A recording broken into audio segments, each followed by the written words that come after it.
Beyond. Beyond. Welcome, everybody, back to Beyond. This is episode 493. I'm Max Scoville, and I'm joined by my good friends Brian Altano. Hey, baby cakes. Ooh, and Marty Sleva. I don't like what's going on here. Well, I do. He called me baby cakes, and I feel good because of it. See? Thank you for that affirmation, my good, kind The friend. Sam and Diane of this podcast. You're on Suck thin it, ice Marty. over there. Oh, How about some nice, kind words now and then, huh? Anyway, speaking of kind words, friendly reminder, you can watch this on all kinds of different platforms, including the Beyond YouTube channel, which is youtube.com/IGNBeyond. We're also on IGN.com and its myriad apps, including the PS4, Xbox One, Roku, Apple TV, and also the iOS app, which just got updated. I think the mobile app in general. Go check it out. Mobile app's real good. Yeah, it's awesome. Very pretty. We've got a great show today. We're going to talk about a bunch of exciting things. Games came out. That's a thing. Brian got a chance to play Farpoint with the VR aim, this thing. There's a bunch of Ubisoft announcements, including, oh, surprise, they're making another Assassin's Creed, as well as Far Cry 5. And there is a Witcher TV series in the works from Netflix. A bunch of stuff to talk about. We're going to talk about it starting now.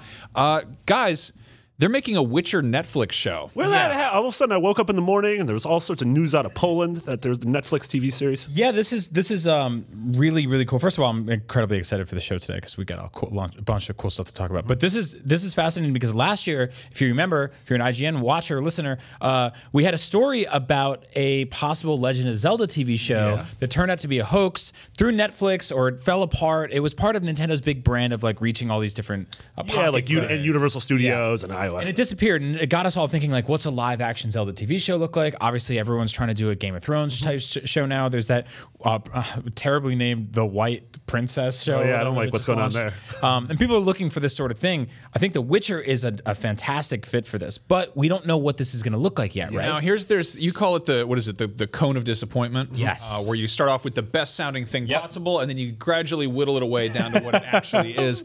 This isn't quite that. I think it's too soon to really say. We reached out to CD Projekt Red for kind of comment on what this is going to be.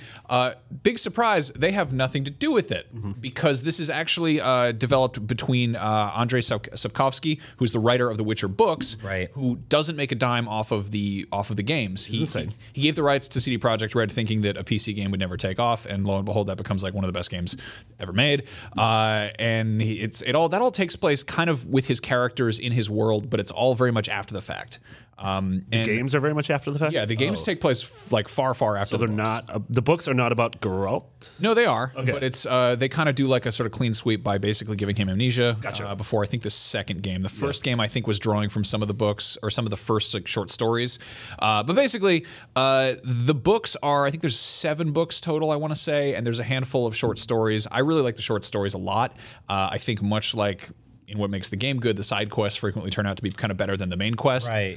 And I really hope that the show kind of draws from that, and it's more like sort of short form Monster of the Week fairy tale stuff. Monster of the Week is a perfect model for a monster hunter. Yeah. I mean, honestly, yeah. What this show is actually going to be is really curious. We don't know if it's going to be live action or animated, but it's being developed by the studio that has made all of the really cool CG like cutscene trailers.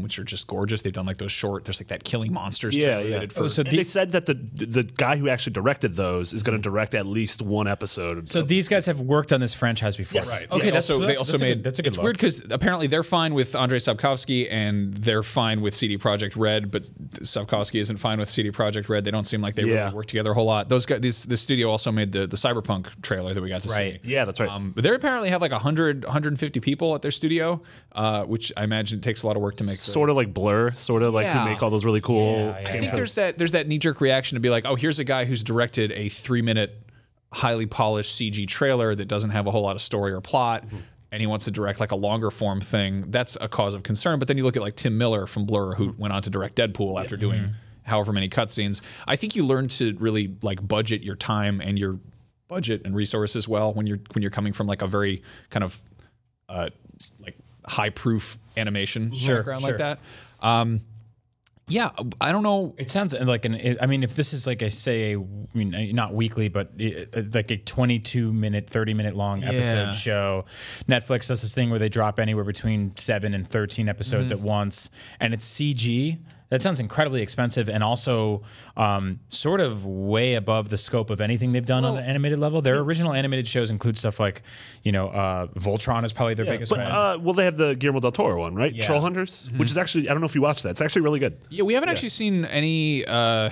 We haven't seen any really like super high detail realistic CGI stuff. Yeah. I mean, all I can think of is really like Kingsglaive and and like Appleseed is like, you know, Japan has some like cool stuff like that. But should it be a little concerning that CD Projekt Red has nothing to do with this? Because I keep seeing the sort of quiet standoff between, you know, say Neil Druckmann from Naughty Dog and the guys directing the Uncharted movie, where they have to continually be like, we have no involvement in this, we have not seen the script, and then the Uncharted movie guys are just like, the Uncharted guys love it. Yeah. You know, it's like it's kind of gross. I would sort of rather just have CD Projekt focus on Cyberpunk.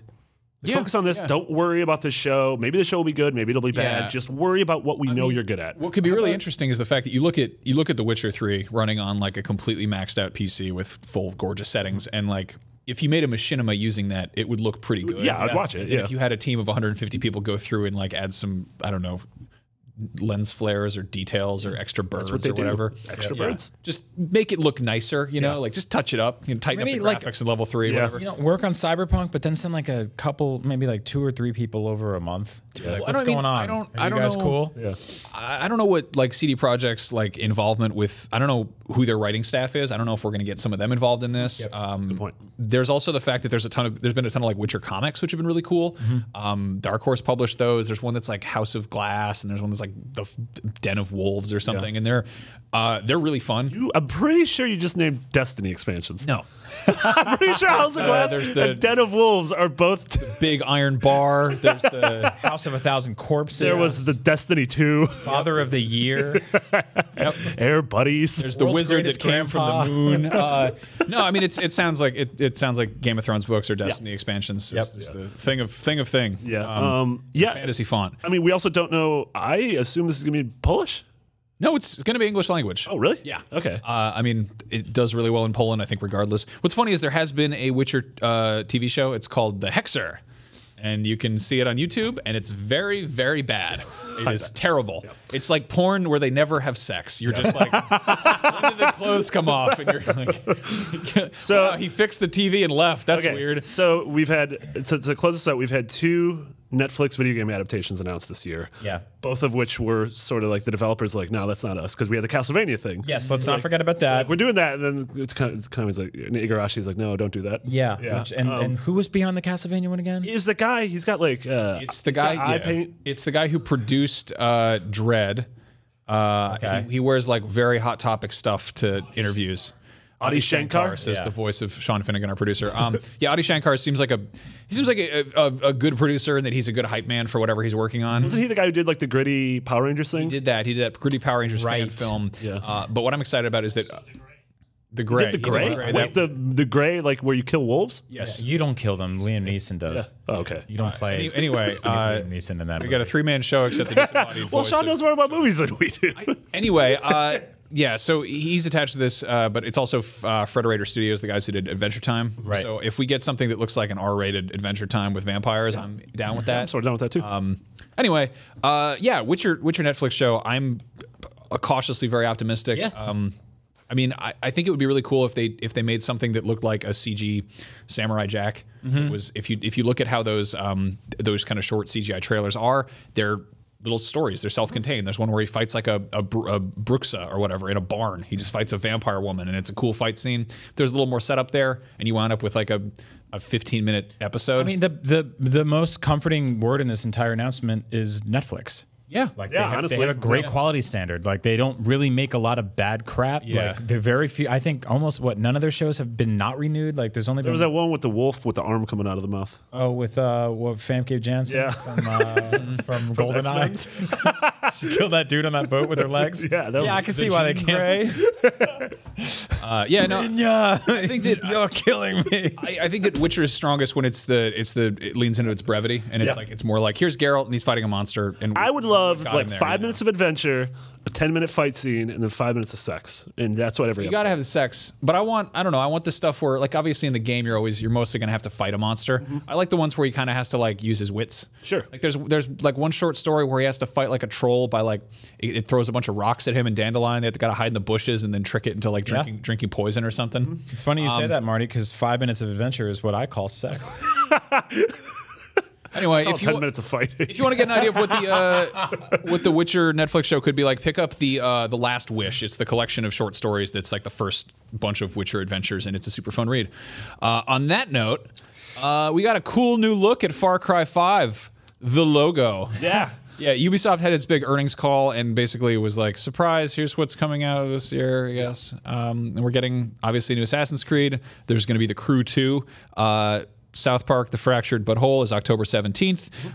There is a new AAA IP in the works for 2019. But let's talk about Far Cry 5. Yeah, so I mean, literally, you're right. All we got was the logo, but the logo is it's white font, Far Cry 5. It doesn't have a subtitle or anything, but there's red and blue outlines, sort of the letters and the number, which America. Yeah, I mean that's what it signifies to me. I mean, I think it's funny because people are like, it's just a logo. What do you? Well, if there were like tiger claw marks across it and there was like, read into it. mold in the corner, I'd be like, well, it's probably maybe more cavemen or they're tigers or something. But the fact that this is so kind of weird and clean leaves me like wondering like, it's safe to assume it's not going back to dinosaur times. Yeah. It also doesn't really look futuristic or anything. It doesn't look like it's leaning to the Blood Dragon side of things. Sure, like Blood Dragon's logo, you look at that and you're like, oh, okay, you're doing something 80s future tech. Yeah, I'm just stoked as hell that we're getting Far Cry 5 because I'm always excited to see what that that stupid. And we had rumors that it was going to be, it's like they said something like they thought Far Cry was filming something like a live action thing in Montana, and then a bunch of people were like, oh, it's a Western, and so it's not Far Cry, it's Red Dead Redemption. So there was this whole rumor about it being a Western, and then literally someone and it was stupid, like I don't know why it got started, and then someone on the investor call was like, Yves Guillemot, are you worried that your Western will go against Red Dead? And he's like, it's not a Western, stop it. Like why are you asking me this? Very strange. Yeah. And then let's see, Avatar, the game that's being made by the Division people has been delayed to 2020. Yeah. What do you think will come out first, Avatar the game or Avatar the movie? Neither. I mean, I like talking about Avatar, but even I get tired of talking about it. It's just like, is Avatar? We've been filling the air with for what, 8 years? Is Avatar 2 out yet.com? No. Yep. But Ubisoft says fewer game releases in general, bigger emphasis and focus on games as a service, and giving games a longer post-release lifespan, the Division-style business model. Yeah, it's totally worked with the Division and totally worked with Rainbow Six Siege. Those are both games. I threw that in there from one of their quotes over the week that, again, reiterates something that they said in interviews or press releases in February, which I think also echoes their business model with stuff like Assassin's Creed, which instead of going annually, maybe we will get to a point where, and this is weird to say, but what if the next Assassin's Creed game is the Assassin's Creed game that you're playing for 2 years?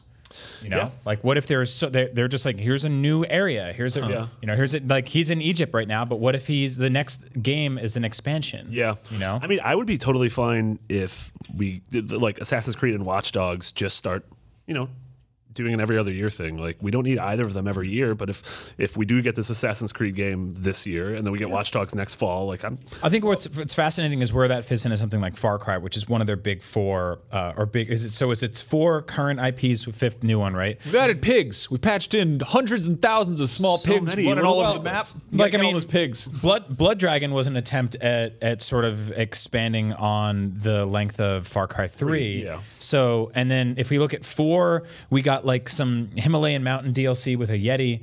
Primal, we really never got anything post-release for that game. I don't believe. Yeah, there was really nothing. Yeah.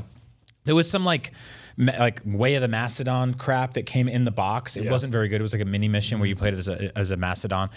So I'm interested in seeing if they say specifically like Far Cry 5 takes place in one part of America. If the red, white, and blue is to be believed. And then 6 months later, they're like, hey, you're in New Jersey. You're in California. Easy way to do that. But they said that they expect 55% of their fiscal year 2019 sales to be digital. I think that's a huge thing to address, is that we're at a point where people are not only comfortable paying for digital goods, they're used to it. Yeah. Like, that's a normal thing. Like it used to be, we bitch and moan about DLC, but the fact that you can buy a game for $60, get your $60 worth, and then 3 months down the line, they're like, hey, for an additional $10, here's more stuff to do. Here's more. Well, here's the thing with digital, and I've been realizing this a lot more. It's possible to go 100% digital with your games library.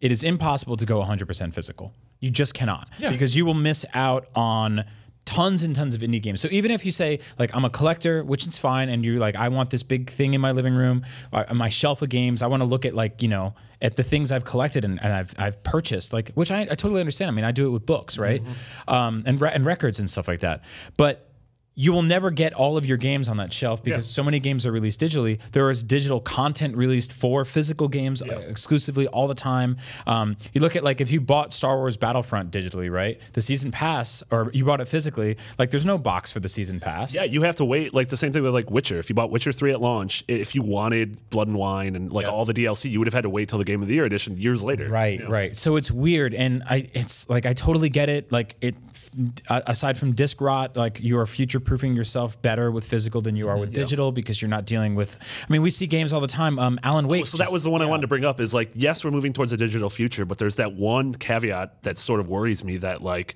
hey, Alan Wake is no longer purchasable digitally because of like, and because they couldn't just change the songs because like the endings of each episode of that game are like so intrinsically linked to a David Bowie song, which is crazy. Like I grew up watching a show on MTV. It was a sketch comedy show called The State, and it's really funny. And just like Beavis and Butthead and Daria, it leaned into licensed music that they had access to, the breadth of the library at MTV at the time. And when they went to re-release those things, they had to either strip out all the music and add just crappy stock music, which sometimes sketches were specifically written around those things. So it gets very tricky, right? Like if your favorite part in Alan Wake or any other video game is this crescendo that leads up with a licensed song, and they just throw in some killer tracks, and it's like audio jungle, like it totally screws things up. I mean, that's honestly trying to get like archived versions of Beavis and Butthead and to get like the complete series. You cannot legally do it. Yeah, it is. You can get like the Mike Judge collection, which is a bunch. It's like a handful of videos and all the episodes, but like without those interstitials where it's like they're watching a Dr. Dre video. So it sucks. Where I'm fascinated in this stuff specifically from like a PlayStation perspective is that the last few Ubisoft games have leaned really well into getting exclusive content on PS4 in a very cool way, and in fact even exclusive games coming to PS4. I mean, you look at like the Assassin's Creed games that came to Vita and the VR stuff. Yeah, the VR stuff. Yeah. So like, there's a partnership there. There's a really cool relationship there, and I want to see more of that. Whatever this fifth IP is, I don't know what it is, but it's interesting to see. And I'm glad you mentioned VR. Ubisoft was they were pretty strong about the launch of the PlayStation VR, but like every other third party, they've seemed to gone quiet and vanished. I mean, Star Trek was the last thing. So we get Star Trek, which is a $50 game. We got Werewolf Within, Eagle Flight. But other than that, it doesn't seem like there's a lot in the pipeline. This leaves possible. I would love Far Cry VR missions. I don't even know if I want that. That sounds very upsetting. Why? It was like that awful petting zoo game that you guys played, but with like Far Cry animals. Furry VR? Furry. Where the elephant peed and pooped? Yeah. I'd love that. So yeah, on the subject of expensive peripherals and VR and whatnot, and things that have far in the title, you got a chance to play Farpoint, which is the official game that comes bundled with the VR aim. That's right. So Sony launched new hardware this week, which is really, really cool. I love the breakdown here. It is $80 to get the VR aim controller with Farpoint. Yeah. It is $50 just for Farpoint.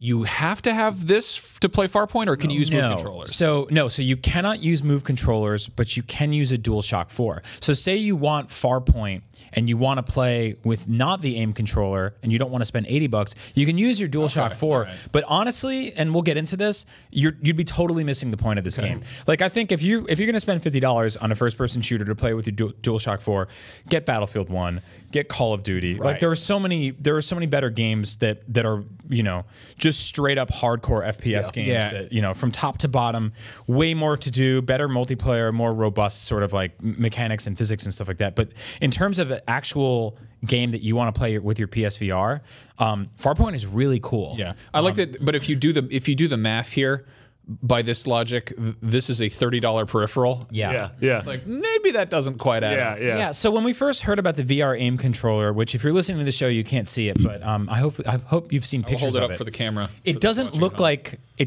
a gun that we've seen released for video game systems in a very long time. I mean, It looks like the Super Scope 6 a It little. looks like the Super Scope or the Yeah. Menacer, which, if you remember from the 16-bit era, were big things. Yeah. It's very funny. I think that Sony intentionally made it look as ungunny as possible. Yeah. Because there is a stigma around. We'll even put a guns. cool clown nose at the end. Yeah, there was that. There was the move controller that looked like an M4. Yeah. And it was like, oh, that's a okay, bad idea. a bit on the nose. So a big part of this, nose. now having gotten hands-on with it, is that I think it's helpful that it's shaped the way it's shaped because you're blind in your VR headset. Yeah. You can't see. So you reach around your couch and you pick it up and you grab it and you're like, what is going on here? Tell him to stop You know? it. Don't wear it as a Max, hat. come on. You've been doing shows for 8 years, and that's the most badly stuff ever. for let's that. I was get- showing off. let's It get doesn't. to it. It will not fit over your head, so don't worry about getting your head stuck in there. But no, so Pets might. grabbing this thing in the dark is a lot easier than it would be to grab like 2 move controllers or something like that. All these cables or like the move and the weird nunchuck pickle thing that we used to have. This is not a shell for your move controller. You can't just pop your pre-existing move controller in This is a single piece. This is a new thing with the clown nose on the end of it. It's got dual analog. It's got 4 face buttons that you see in the front. Now, I did some testing with this thing. I tried to play the Disney Afternoon Collection with it. It does not work. Yeah. So Such a bummer. it is a bummer. I'm actually kind of bummed out about it because you can use this controller to navigate all your menus on PS4. The analog stick and the X buttons and everything like that works like it normally would. The cross button works like it normally would with any other controller. But when you pop into any other game, it doesn't work. That's so stupid. Because there's like that dude who plays Dark Souls with every possible. Yeah, with like peripheral. Rock Band drums. No. There was just some guy in some room somewhere where they were like, "Hey, should we make this work with everything?" He goes, Yeah. No. Yeah. Yeah, it's very odd to me. So that being said, this controller supports 5 games currently, and that is Farpoint, Dick Wild, which we are going to be playing next week. It's like a redneck gun fishing VR game. Which "Yeah, I'm gonna take this home and we can talk about this." Brookhaven Experiment, which was a launch game but is getting a patch on June 6th. Arizona Sunshine, which is a zombie game that you and I were looking at, right? That's actually out for that's already out for Oculus and Vive, I think, and it's a zombie shit. ROM Extraction, which is a game I don't know much about, I know but you it looks could do cool. that on PlayStation. Yeah, it's illegal. And we did some digging around the PlayStation Store. This is an IGN exclusive. I don't know if anyone else is breaking the story. I found a game called Bela Latina. A Bela Latino, which is a Latino dancing simulator, which was originally on Steam and the Wii U for $20. And if you go into the menu of it, it says that the VR aim controller is required. So if you love Latina dancing and you have your VR aim controller and you don't know what else to play, now's the time I feel like for I've that. seen several films about Latina dancing, and none of them use a giant controller. Really? That's odd. I guess you should watch more. All right, so you approve of the controller. Yeah. So how's the game? So let's talk about Farpoint.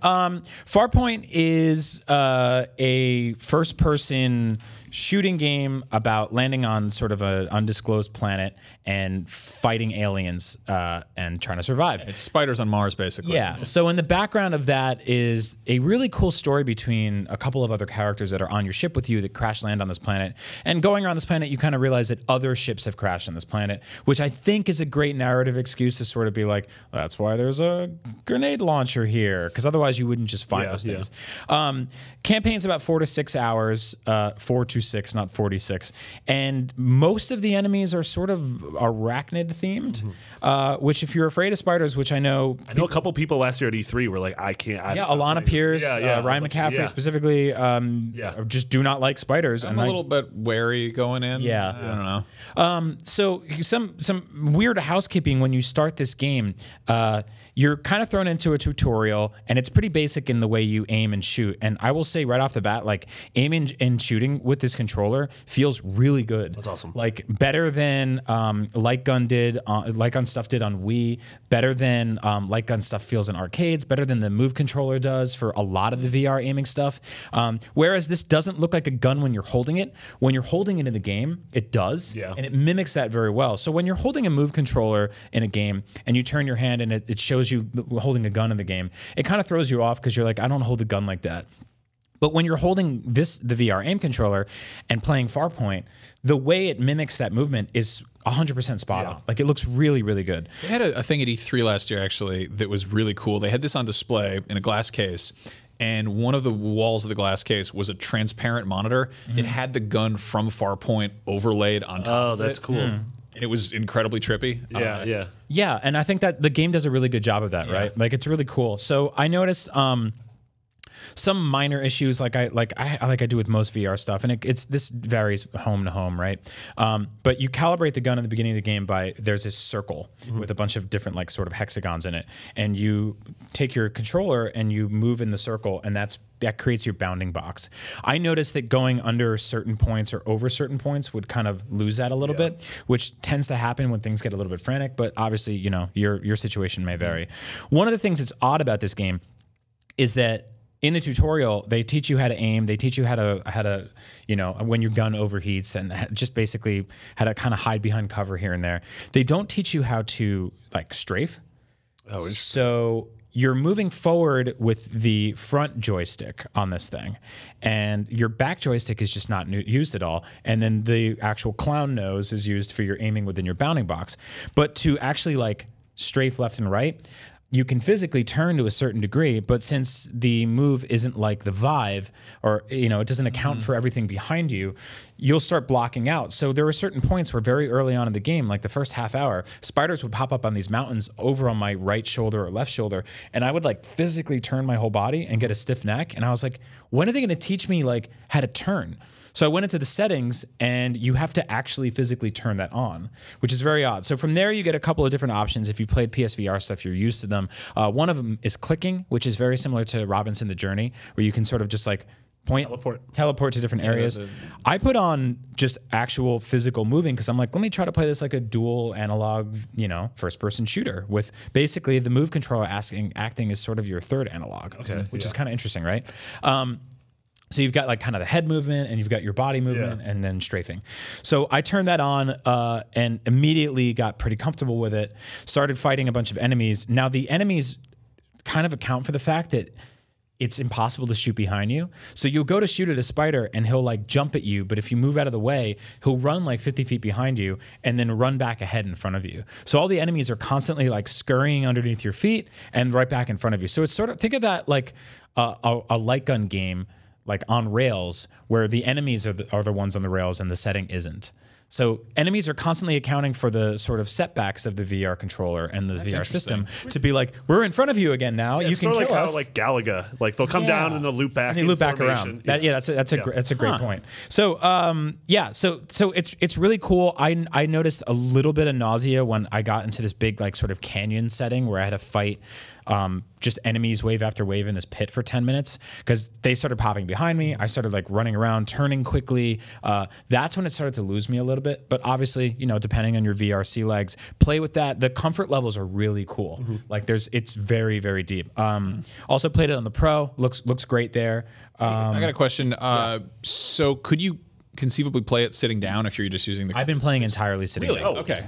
That's nice to hear. Because I'm like, that. My big fear is like just tripping on my coffee table and just stepping on peppers, just falling backwards with a $500 hat on. Yeah, I mean it's a lot, right? You've got that big cable in front of you. You've got your headphones jacked into that cable. You've got this thing with the VR aim controller, which doesn't even come with its own charging cable, but you're going to need one of those from your DualShock's floor to plug in. So I mean, it charges regularly, like it charges regularly. Okay. Yeah, it's just funny and huge. Getting, where do you put it? I guess I'm reassured that Farpoint does support like dual analog stuff. Yeah. This totally does feel like a super scope, and then it's like a thing a rich kid would have. Yeah. And you're like, I sort of want one, but I mean, I'm also good. They need. I mean, because Sony's done a good job. This was a big part of their booth last year at E3. Yeah, really. It was a huge banner in LA, and like they brought this out at PSX, and so like this has sort of been their marquee VR only game. Yeah. Since a year ago, and so I'm really curious to see if at this year's E3 they show what the next wave of new things are that are going to use this, and like if they're going to do some sort of a mini game collection. Like I think it'd be cool with some of their shooty franchises if there was like a small Killzone thing, like not Killzone 5 or whatever, but like a Killzone thing with this, or an Uncharted thing with this. Yeah, and I mean I totally agree with that, and I'd love to see sort of retroactively a bunch of the games that I enjoyed playing since the launch of PSVR to get patched with this thing. Like even something like Until Dawn would be cool with this. Yeah. You know? Dude, this would be perfect for Rush of Blood. Yeah. So that's a dual gun game, but I mean, maybe get two of them. Yeah. But if you're a PlayStation fan, I think that this is such just an interesting oddity that we don't know how well it's going to pan out in the sort of lifespan of the PS4 and the PSVR. But like down the line, we're going to be looking at this thing as like this is an official first party PlayStation controller. It's just really interesting to me that it's a peripheral for a peripheral. Yeah. Like, it's getting very deep down the rabbit hole there. And it's Farpoint also has multiplayer, which I didn't get to try out, but I hope to soon. It seems so odd to me that they're leaning into multiplayer for VR, like between this and Starblood Arena. It just seems almost like an odd fit. I don't know. No, I'm not saying weirdly it's not, reassured by it, because like one of my fears of VR was that we're entering this Wall-E future where everyone puts on their hats and no one sees their family anymore. You got tablets. You just sit in that beanbag chair and you play those puzzle dragons. I don't have a beanbag chair. Get one. Yeah, and I also like just lastly, I mean, I did an Oculus demo the other day that after 25 minutes I walked out and my head was red and I had lines on my face, and like it's like I played Farpoint for like 2 hours in one sitting and got out of it and was just like felt fine. Dude, I love the PSVR. It's so comfortable. Yeah, I just really love that headset. Yeah, that's. I mean, the fact that it's like latex or whatever, or like whatever that rubber stuff is, that it's not like just foam pushed up against you. I mean, what it lacks, objectively in power, it I think more than makes up for in comfort. Like I did that same Oculus demo and I was just smashing my glasses against my face. Yep, And I'm like, and I mean, like fun. The touch controllers in Oculus are phenomenal. Oh, like, sure, and the Vive is obviously complete game changers when it comes to actual like game design and interaction. But I don't know. I like that they're leaning into the setbacks that this thing has, and they're making stuff that's cool and works. So yeah, Farpoint, it's out now. We'll see how well this whole thing pans out. If you can try a demo of it maybe at a GameStop or something, tell the guy in the back to set one up for you. I don't know how that works. You just go to be like, hey Rudy, just go open up some boxes and I feel like go talk to Rudy. He'll set you up. The show is hosted by 3 people who have not been in a GameStop in a while. No, we went in the GameStop last week in Florida because we wanted to say hi to a Beyond fan. Yeah. Oh, he didn't work at that one, but we met another guy who liked IGN. So I think he was at lunch or something. No, he worked at a different one. You were just like, there's GameStops everywhere. You're like, the nearest GameStop. Florida's GameStop. Are you looking for us? This is really weird. Yeah, so one game that came out this week is Injustice 2. People love it. People are crazy about it. I'm dying to get my hands on it. I played the first one. I adored it. I played it mostly just for the single player, which was a fantastic campaign. Yeah, and it seems like this one is just as weird and just as dumb. It all revolves around Brainiac. He's a smart man. Yeah. I mean, those guys are insane with how good they're getting at just doubling down on what works and kind of moving away from what doesn't. There was that weird period where NetherRealm was like, they're like, Mortal Kombat 7 mythologies. Like, it wasn't until what is it, MK9? I think it was the one that came out the same day as Portal 2. Yep, that was when like everything turned around. Portal Combat Day. It's very fascinating that a lot of hardcore DC fans don't like the Marvel movies because they're goofy and colorful and lighthearted, and they want more of the sort of dark, grim stories that are happening in the DCU universe. I almost said DCUO. Shout out to Greg Miller who put like 200 hours in that game. Don't understand it. But the games work best, and it, like arguably Lego Batman works best when it does sort of celebrate how goofy they are. Like I really love the fact Max and I played a match of Injustice yesterday, and I was playing as Poison Ivy, and I created this like Yoshi dinosaur out of plants that popped out of the ground. Supposed to be like a Venus flytrap, but they were like, screw it, make it a dinosaur. And they gave it legs, and it started biting like Swamp Thing's nuts, and then Max hit me with an alligator. Yeah, you're just fighting in this nasty bayou. It's like comics are goofy and colorful. Like maybe lean into that. I think I reviewed the first one for Rev 3 Games, and I just was like, this is a really good game. This is really fun. And I was like, I was super like kind of nervous going in because I'm not like a hardcore fighting game fan, but that game did a really good job of being like, hey, here's a game that can be fun if you're casual, but it's also got it has like the hitboxes and frames and stuff, and just exact like damage counters, all this stuff that they totally listened to both, I think, fighting game community people and just casual gamers. No, totally. It's like appeals to us, and I'm terrible at fighting games, and also to like Destin, who's like our fighting game expert here. Yeah. But I'm looking forward to playing more of that. Unfortunately, we've Destin's hog dollar copies. So they mentioned they have like the first batch of DLC, which is like Sub-Zero, and then 2 superheroes. I don't know who they are. Do you think there's any chance in future DLC we'll get Watchmen characters now that Watchmen and like Justice League play well together? In this so cool. Yeah, I sort of hate the idea of that. I don't know. You don't want to be at like Dr. Manhattan? see that blue dick just swinging around? Yeah. All right, I guess. His super could take a man to Mars and just leave him there and be like, all right, I'm going back there. You're on Mars now. Or I'm going to have sex with your wife. I mean, dude, that feels very Ed Boon, right? Or like 7 of me are going to have sex with your wife at the same time. Yep, that's weird. I mean, I just love when they dig into just. I do like their kind of Elseworlds reinterpretation of stuff. Like, and that's what's great is that there's that part of me that's like, Superman would never be a bad guy except for all these stories where he's a bad guy. But they were like, hey, they just like DC was like, hey, let's just rip some fabric of space and time. Ed Boon, go nuts. Yeah. The Flash can now punch someone into space. Aquaman can summon tidal waves full of sea animals into outer space stations. Yeah. And it's just nonsense. Doesn't matter. Yeah. It's got like time travel fatalities in this. I love what they're doing, and also it is stunning looking. It is. I keep walking by Barrett, who's one of our gameplay capture guys, his desk, and it's like that game is so stupidly good looking. It also doesn't the need to backgrounds be. are really nice. Yeah, Tucker did a great piece about how the facial animations are like incredibly some of next the level best for in games. Yeah. Which is so weird because it's like that's not what you'd expect, right? Like we play games that like you look at Mass Effect Andromeda recently, they got a lot of flack for having just completely sort of disproportionate facial animations and just like weird puppet people. Which is weird because that's a game by BioWare. Yeah. Which means like, oh, it's like a living software, and it's all about human stories and it's about humans. characters. I mean, you have to assume they mocapped real people, and then they're like, "Well, look at the gorilla's mouth in Injustice. It's the best looking gorilla ever And made. it's made by a studio great." called NetherRealm that arguably sounds like an Uncanny Valley. Like, Yeah. I don't know if they did mocap for this. Like, I know like they have some famous actors. Like I know Scott Porter, I think voices Robin. Well, the cool thing too is like if you look at Ed Boon and his history with the Mortal Kombat franchise, like going back, Mortal Kombat originally with those digitized human characters was the most realistic shit we saw ever back then. Because it was weird back, we just didn't know, you know. And when you're a kid, you don't know what an adult looks like anyway. You just think it's a man in a leotard that takes off his head and blows fire. Yeah, You lost me. Teenagers are scary. Yes. So it's cool to see that sort of like evolution, right? Like it's like this. He started making human characters as funny as those are to look back on in the 16-bit era, and now he's doing it better than ever. Yeah, whereas like Yoshinori Ono was like, I'm going to make this weird little green man who turns electric on the ground. Yeah. Well, I mean, part of me is I love I love like animation. I love that Street Fighter is so cartoony and it's like it's got its own style and its own aesthetic. And this is so strange because they've got their own style going on, but they're also like, no, but it's realistic. And you're like, I mean, those are very realistic hyenas that clown woman is hanging out with. And she can like change all sorts of leather pants. It's just it lives in a very strange place like stylistically, and I do like it. I hope that they get like. I kind of want just like a hyper realistic Adam West. Like I want that like chubby Batman 60s body. So That good. could be Have amazing. him just like flying all over the screen. And they've kind of done that with the Arkham games. That was my favorite thing. Was playing that game with the Adam West skin. Yeah. It was so good. Like I want them to do like a pack of just like, okay, here's like Cesar Romero's Joker. And, like give me like the crappy like the Adrian Barbeau swamp thing where he's just like. Eartha Kitt's Catwoman. That would be really cool, and we're also like weird old dudes who like want that, and people are like, give us more carbon fiber. Why is Eartha Kitt not in the video game?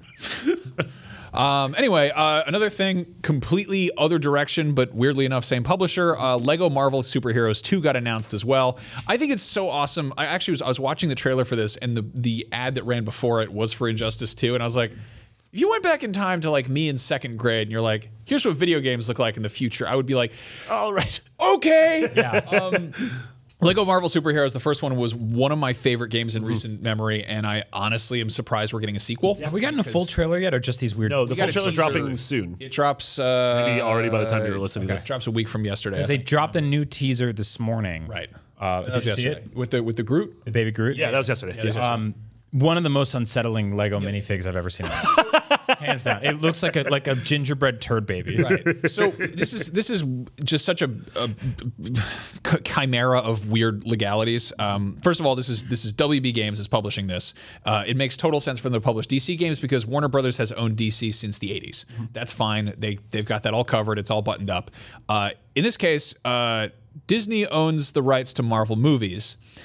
Lego and Marvel have been working together since before Disney bought it, but they've also worked with Disney, and WB Games has also made WB owned properties, and I'm just being like, when does this disintegrate? When does this fall apart? The first Lego the Marvel Heroes came out, and it had It had like a handful of sort of movie designs in it. It had like the Avengers stuff, and there was Avengers theme, and there was some kind of nods to the movie stuff, but they weren't leaning super hard to the MCU. Yeah, I remember like there was a Spider-Man level with like Sandman taking over New York. Yeah, but it was clear that was like, oh, that's based on the Lego sets. And then they had the X-Men in there, which was awesome. That was my favorite thing. And they weren't trying to make them look like the movie X-Men, which was cool.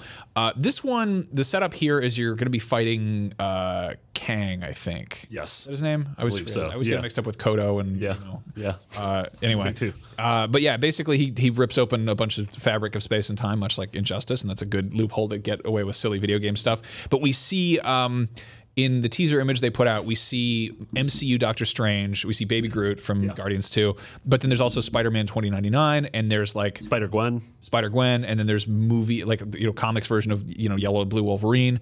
So this is a pretty good excuse to have like just all kinds of nonsense happening for no reason. Does that mean we'll get X-Men in this game? I mean, they've already got Wolverine. Yeah. Okay. Interesting. Somebody was telling me that like the way the whole Marvel rights and things works is that they still call the shots on what goes into games, I think. But when it's based on MCU stuff, then Disney has a say. Right, because because there's no Wolverine in Marvel vs. Capcom. Well, yet we don't know. I would bet money. I don't know. It's gonna be weird. But we haven't seen any X-Men characters in that game yet. Yeah. Which people were banking on because they loved them in the past. We'll see, because I think it'd be really weird if we see X-Men characters pop up in the Lego Marvel video game, but not Marvel vs. Capcom.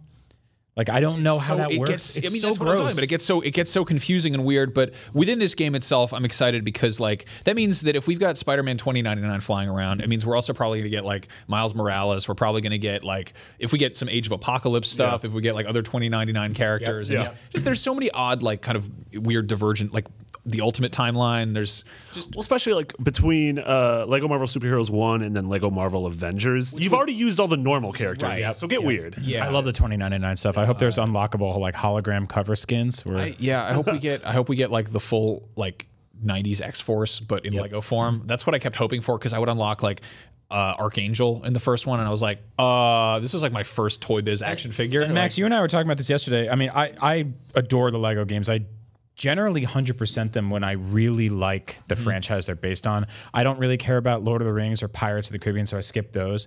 But stuff like, I mean, even Jurassic Park, I 100%ed.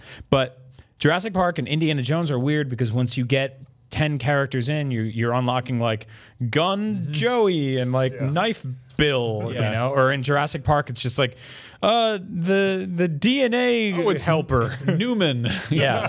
Newman's great. I mean, I love that because you could unlock a voice pack where he just said The first that's great. The first Lego Marvel Superheroes, it got deep, it got weird. I mean, it was funny because it would have the characters that were like it would have the villains from like Guardians of the Galaxy, but they would be the comic book versions reinterpreted as Lego characters. Yeah. Because that was before the movie was out, right? Yeah, and it was even stuff that like I don't even recognize it, and they'd show me like they'd be like, "Oh, it's a Mortis," and I'd be like, "What?"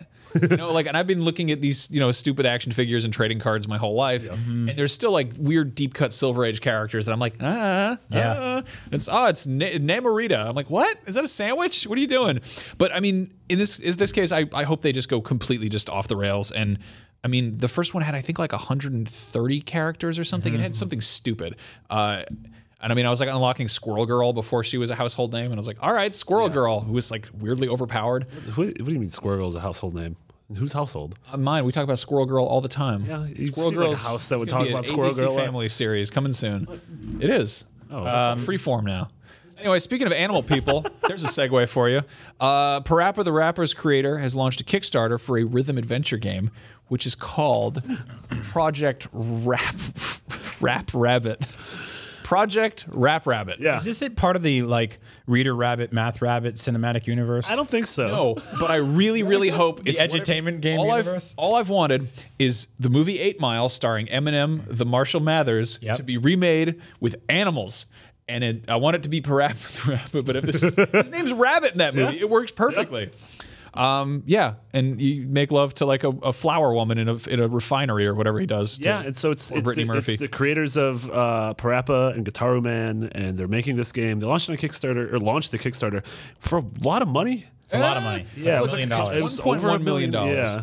it's not a lot of money when you're thinking about making a video game. Oh no, I completely agree that in the grand scheme of things, it's not a lot of money. But I'm like, is the nostalgia there for Parappa? So I'm just so sick of this because like we're at this point where you could make like a really janky like D-list bootleg Super Smash Brothers that's like Mighty Number 9 and Ukulele and Rap Rabbit. Yeah, it's like none of these are the beloved characters that their creators want. I mean, like a Super Kickstarter Brothers game. Yeah, stuff like really the guy from Bloodstained. Yeah. Hey, it's Sammy from Silicon Knights and his new game Eternal Darkness that never got funded. The ghosts of Kickstarter. Yeah, I don't really. I don't know if this is one of those things that's going to make it's going to make some of the money or a bunch of it, and some investors like, close enough, and we'll pay for the rest or whatever. I hope so. This sounds cool. I hope they definitely, update the mechanics because that's one game that going back to it is not a fun game. Uh, It was also interesting. Obviously, this is a Nintendo thing, but like their highest goal was like $4.5 million. Was we're bringing it to Switch. Yeah. Everyone was like, what are you doing? And then they moved that goal like way down. Like, So now it's at 1.5 Yeah, million. yeah. But no, like Max said, not a lot of money to make a video game. Video games are incredibly expensive. It is a lot of money when you consider that maybe that fan base is not as insanely passionate as they once were. And I kind of wonder like if the new HD port of Parappa helped or hurt things, because I think we had very fond memories of that game. We replayed it and we were kind of like, back then there were only like 250 games. Yeah. Period. And there were only like 2 rhythm games. Yeah. Most of those were Madden games. So, we didn't have a lot to play. So we played the dog rap game. Yeah. Personally, I'm glad to see Reader Rabbit and Math Rabbit doing something new with the rap rabbit. skills. Look at that Rap Rabbit over there. He's on independent study. It was smoke cigarettes behind the bleachers at lunchtime. So is Project Rap Rabbit like a rap rabbit from the projects, like Project Pat? I think you could make that argument. No, there's a large frog in the art that he put up. Yeah, It's just weird. I don't know. Like, how like precious is Sony about that property they're not actually making games with? Yeah. Why don't they just do like, hey, it's Parappa Mobile, and it's like a weird little theatrhythm? Yeah. Yeah, totally. Yeah. I don't know. Anyway, This will end up being actually. In other words, speaking of games that actually came out, more games that came out this week. We got a chance to play The Surge, which is that kind of diesel punk Bloodborne like. It's basically it's actually funny. You start out not funny, but you start out and you're in a wheelchair like the dude at the beginning of Avatar, and then you get like this power exoskeleton like the dude in Elysium, which is pretty cool. Sent to space, and you got to fight bad robot men like Chappie. Chappie. Bring up more movies. Yeah. You love. But yeah, it's You actually don't. There aren't many games outside of Killer 7. Yeah. Where you maybe Playing as somebody in a wheelchair. you play as someone in a wheelchair. I mean, maybe Professor X and some in Lego Marvel Heroes if that's who you choose. But it's a really interesting setting. I feel like if this game had come out right before Neo, I think I would have been a lot more into it. I think that like personally, I kind of like lean towards the kind of feudal Japan setting of Neo better than this. This feels very like Bloodborne Fallout, kind of like as you alluded to. Yeah, the one I think the one that like everything feels junky, right? Yeah. Like everything is scrapped together, which is kind of cool. You're on like a different planet that's been sort of colonized, but like there's like a virus or something, and all the dudes who have exoskeletons like yours are dead, but the exoskeletons are trying to kill you. Mechanically, I mean, you've played a lot more of these like Souls likes and Born likes than I have. Yeah. But my take was that it's pretty much the same basic mechanics, except you get finishing moves and you can focus on body parts, kind of like VATS and Fallout. That's kind of cool. Yeah, or again, Eternal Darkness, second reference to that game. And Why? What are you doing? you could target body parts. If you say it one more time, it's gonna. Dennis Dyack slip you a 20 or something. He'd have to slip me a lot more than that to make that game. I didn't like that game while we're here. I really like Eternal Darkness. Really? Yeah, I thought it was spooky. You Anyway. have pretty crappy taste in video games. very So good what does taste this in have to video do with the Surge, the game that came out in 2017? It's very similar in targeting body parts and stuff like that. I think that it's doing a lot of really cool stuff. If you're sort of itching for one of these games, this is good because we probably won't hear about Bloodborne 2, hopefully at E3. But if you're looking for something to play right now and you crush through Neo and you want something else, You're waiting for what's it called? Not Project Vamp, but the one that Namco just revealed. It's like the anime sort of vampire Souls game. Yeah. Interesting thing about this one is at the beginning of the game, it gives you an opportunity to choose between effectively 2 classes, which is a light and heavy. Right. And they really celebrate like the abilities of those 2 things. And I don't think there's a ton of wiggle room to sort of like change back later. Whereas a lot of these other games kind of have you pick your weapon, and that defines your play style. This is more of kind of you have this very different imposing physicality. That's interesting because in Dark Souls, like you choose a class, but it's like, well, an hour into the game, it doesn't matter. You've already statted out. I don't know how much you can kind of tweak it with modifications. There's obviously a huge emphasis on modifications. There's you do the thing where you're kind of like getting Souls, where you go back to your med bay or whatever, and you trade in your points, and it basically levels you up. But then you also get parts, and you can like upgrade your implants, and you get different gear and everything. What's interesting though with the how you attack these other sort of robot men, if you target a body part that's weakened, you're going to take this dude down faster. But if you target a body part that's still perfectly good, you're I think more likely to remove it, like to decapitate it, and then you steal that part. So you can be like, I got the rhino legs because I fought the man with the rhino legs, and then you go and upgrade. And we were saying like, you know, it's a very busy to look at game. Think sort of like Modern Warfare 2, where they just made everything. Everywhere you look, there's just stuff. Yeah, you're in like an exploded factory full of like spaceship parts. But that said, it's incredibly colorful. It way more so than pretty much any of the Souls games. And this game could be muddy as hell, and it's not. I mean, it's kind of cool that it is it has a very distinct look. Yeah, there's a lot of blues and greens that really kind of pop out that I really like. I think that when the weather got the best when you were playing Fallout 4, and it was just like, oh, it's kind of a nice day. Like the sun would come up for a second, and then a mudman came up, and then it would just get gross and poopy again. But this game is sort of consistently very pretty to look at across the board.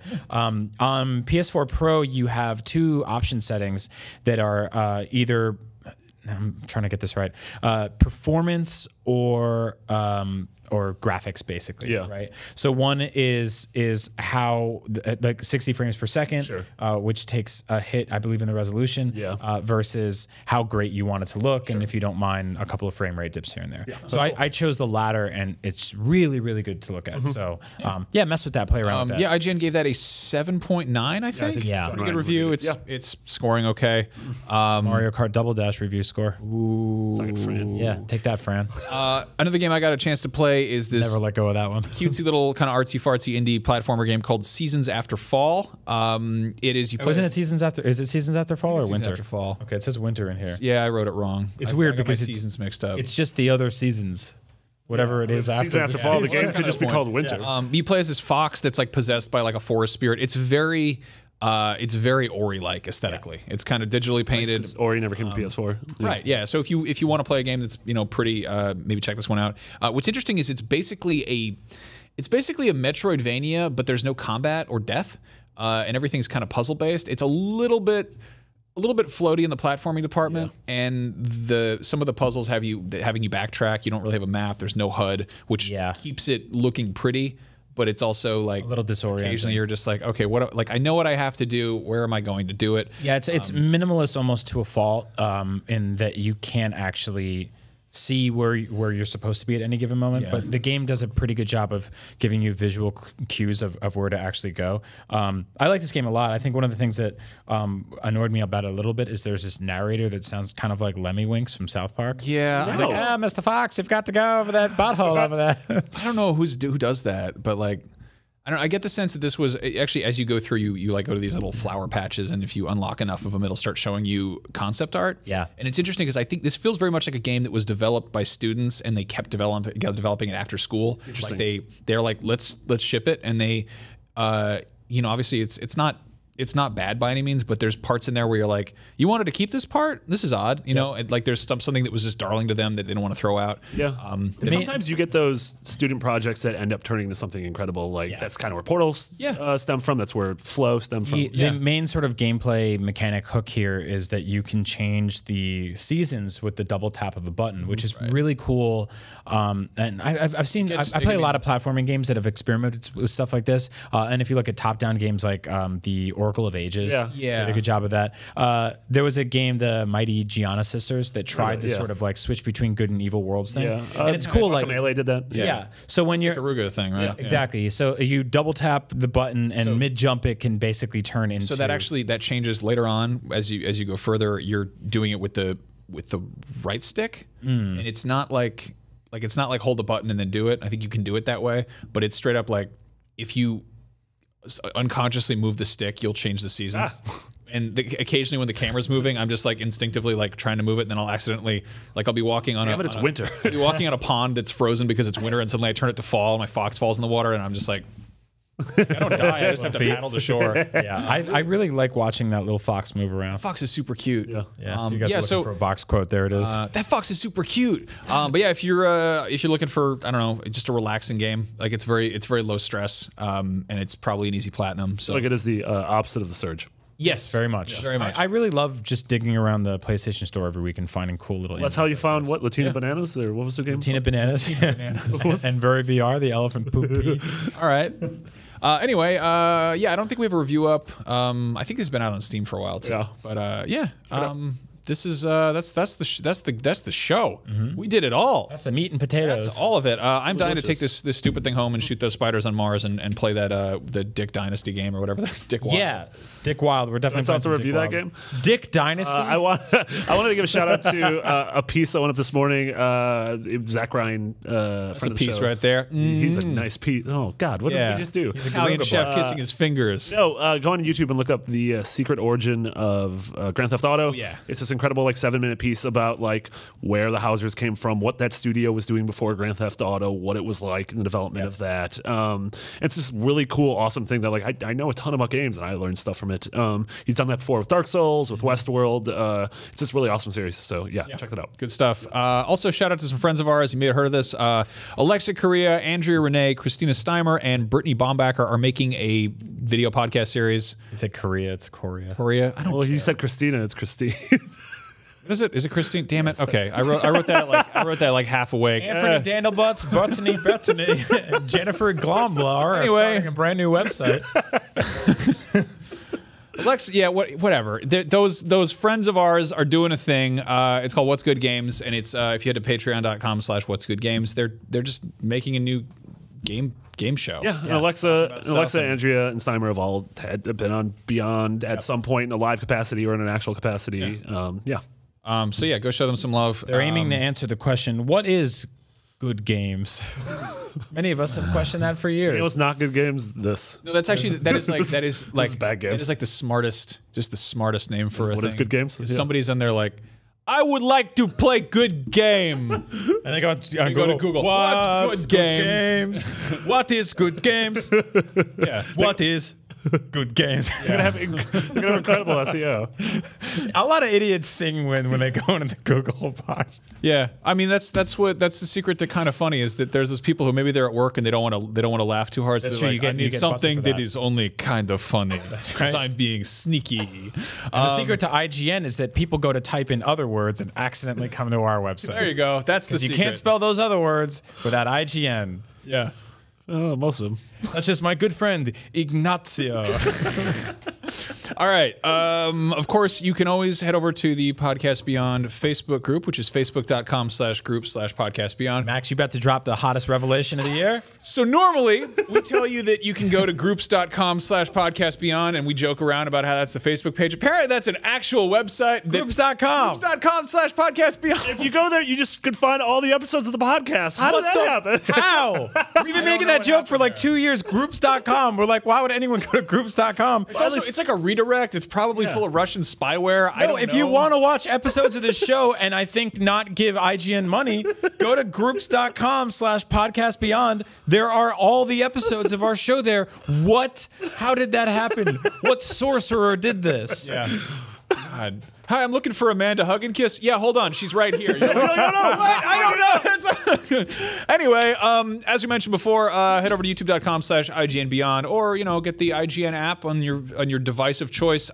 Seriously, check out the IGN mobile app. They did a bunch of stuff to make it work good. It's actually good. Yeah. Not that it wasn't actually. It was kind of whatever before. It's legitimately good. Yeah. Well, that's that. We're all on Twitter. I'm Max Scoville. Brian is Agent Bizzle, and Marty is McBiggity with two G's and two T's. A bigot.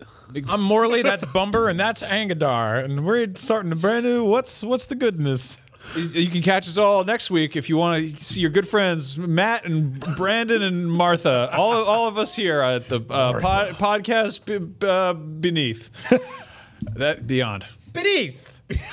Where are we going? That's the end of the show. It's over. That's it. We finished. Yeah, we did it. Beneath.